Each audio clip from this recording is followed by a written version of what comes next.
Hello friends and welcome to our YouTube channel concepts hunt. आज हम लोग बात करेंगे कुछ सीबीएसई के एग्जाम डिले को लेकर, प्लस कुछ चीजें और भी जानेंगे कि स्कूलों के जो फीस लेकर वो बात कर रहे हैं उनको लेकर, प्लस में ये जानेंगे जो प्री बोर्ड करवाने वाले थे स्कूल्स ऑनलाइन मोड में वो कितने हद तक सही हुए हैं, कितने हद तक करवा के उन्होंने सक्सेसफुली कर पाए। तो सबसे पहले बात करते हैं एग्जाम डिले की जानकारी को लेकर। कल एक हाई लेवल की मीटिंग हुई थी जहां पर एजुकेशन मिनिस्टर साहब जी ने वहां पे उसका चेयरमैन का रोल अदा किया था, वो उसके मुखिया थे उस मीटिंग के, और उन्होंने कड़े शब्दों में ये बात रखी थी कि डिसीजन आना चाहिए एग्जाम डिले को लेकर। तो वहां पर दो ऑप्शन निकल कर आए थे। क्या क्या ऑप्शन थे वो? पहला ऑप्शन था कि एग्जाम जो है आपके वो मार्च या अप्रैल में करवाए जाएं, लेकिन वहां पर क्या हो, जो आपको गैप दिया जाता है दो पेपर्स के बीच में, उसको क्या कर दिया जाए, बड़ा कर दिया जाए, यानी कि एक हफ्ते से 10 दिन का वो गैप रख दें। दूसरा क्या निकल के आया था कि पेपर मई में होना चाहिए, यानी कि एग्जाम को डिले होना चाहिए। तो दोनों ही ऑप्शन हमारे लिए ठीक है, लेकिन हमारे लिए जो बेस्ट ऑप्शन है वो कौन सा है? एग्जाम डिले को लेकर हमारे लिए जो बेस्ट ऑप्शन है। तो आपको कमेंट बॉक्स में कमेंट करके भी बताना है कि आप लोग क्या चाहते हैं, ज्यादा गैप्स चाहते हैं या एग्जाम डिले चाहते हैं। लेकिन जहां तक हम लोगों को सुनने में आया है तो वहां तक ये खबर निकल कर आ रही है कि एग्जाम डिले को लेकर ज्यादा लोग पक्ष में थे, लेकिन अभी फैसला क्लियर नहीं हुआ है, जारी है, अभी भी मीटिंगें चल रही हैं, काफी सारी बार बार मीटिंग्स हो रही हैं इन सारी चीजों को लेकर कि एक स्टूडेंट है वो परेशान ना हो। तो कल 22 दिसंबर को शिक्षा मंत्री जी लाइव आएंगे, वहां पर हो सकता है कि कुछ डिसीजन निकल के आए। तो गाइस आप लोगों को तैयार रहना है 22 दिसंबर के लिए।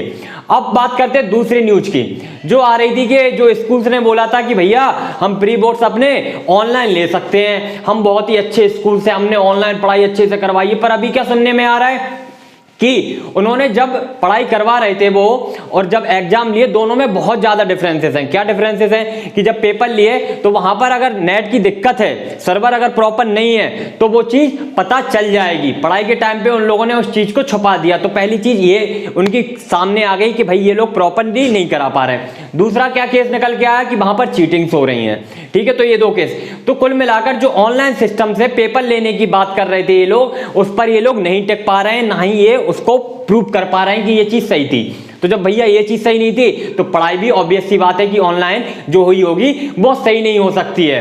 तो यहां पर ये बात ध्यान देने वाली है कि अब स्कूल ज्यादा टाइम तक इस बात को नहीं छुपा सकते।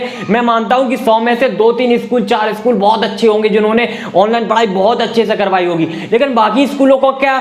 मैं जहां पर करंटली यहां पर रह रहा हूं, यहां पर सिंगल डे भी क्लास नहीं चली है। मैं रिक्वेस्ट करूंगा यहां पर मंत्री साहब से कि भैया आपको ऐसे स्कूलों का भी ख्याल रखना है कि जहां पर एक भी क्लास प्रॉपरली नहीं चली है। तो उनसे मेरी हाथ जोड़कर विनती है, सारे जितने भी स्टूडेंट है सीबीएसई वाले, उनकी तरफ से मैं ये बात रखना चाहता हूं मंत्री जी के पास। हम लोग ऑलरेडी ट्विटर पे सारी चीजें कर चुके हैं, तो आपको उस चीज की टेंशन लेने की जरूरत नहीं है। तीसरी जो बड़ी न्यूज क्या आ रही है कि कुछ स्कूल से प्राइवेट स्कूल वाले वो फीस के लिए बहुत ज्यादा डिमांड कर रहे हैं। ऑब्वियस सी बात है, आपको फीस मिलनी चाहिए, बिल्कुल सही बात है। हम इसके पक्ष में बिल्कुल भी नहीं है कि आपको फीस नहीं दी जानी चाहिए, आपको फीस मिलनी चाहिए, लेकिन आप कम से कम उन लोगों के बारे में जरूर सोचें जो कि मजदूर हैं, लेबर क्लास के हैं, या जो डेली बेसिस पर काम करते हैं, या जिनका काम सही से नहीं चल रहा है, प्रॉपरली नहीं चल रहा है, तो आप उनको तो कुछ रियायत दे सकते हैं ना। तो मेरी उनसे यही रिक्वेस्ट है कि आप उनको कुछ तो रियायत दें, उनके साथ बेरहमी ना बरतें, क्योंकि आपको भी पता है आपके जो स्कूल्स हैं वहां पर आपने बहुत सारे टीचर्स को निकाल दिया। मैं यहां पर खुद देख रहा हूं,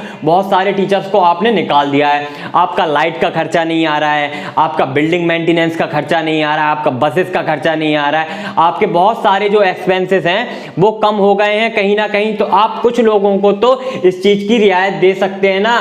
तो प्लीज मेरा उन सभी स्कूल वालों से ये निवेदन है कि आप सारे लोगों को फोर्स मत करें। जो पैसे वाले हैं आप उनसे पैसे लें, पूरे लें, कोई दिक्कत नहीं है, लेकिन जो बेचारे गरीब हैं या जो बड़ी मुश्किल के साथ अपना काम करके अपना गुजारा कर रहे थे, लॉकडाउन की वजह से उनकी जॉब चली गई, उनका काम चला गया, तो उनके साथ थोड़ी सी आप नरमी के साथ पेश आएं। तो गाइस कल है 22 दिसंबर, कल आएंगे शिक्षा मंत्री, हो सकता है बड़ा अनाउंसमेंट। हम आपके सवालों के साथ डटे हुए हैं, हम आपके साथ खड़े हुए हैं। मुद्दा आपका है, प्रयास हमारा होगा। तो वीडियो पसंद आई हो तो वीडियो को लाइक जरूर कर देना। ऑब्वियस सी बात है, अभी तक तो आप कर ही चुके होगे, नहीं किया तो जल्दी से लाइक करिए, अपने फ्रेंड्स के साथ शेयर करना बिल्कुल भी नहीं भूलना है। जल्दी से शेयर कर दीजिए। चैनल पर अगर नए आए तो पहली बार अगर है तो सब्सक्राइब करके ही जाना, क्योंकि यहां पर पूरी न्यूज जो होती है वो कट टू कट मिलती है, आपको पूरी एनालिसिस के बाद मिलती है। तो लाइक शेयर सब्सक्राइब जल्दी से कर दीजिएगा। बेल नोटिफिकेशन को दबाना बिल्कुल भी नहीं भूलना है, क्योंकि सबसे पहले नोटिफिकेशन आपको मिलनी चाहिए। तो थैंक यू दोस्तों, मिलते हैं अगले वीडियो में अगली अपडेट के साथ।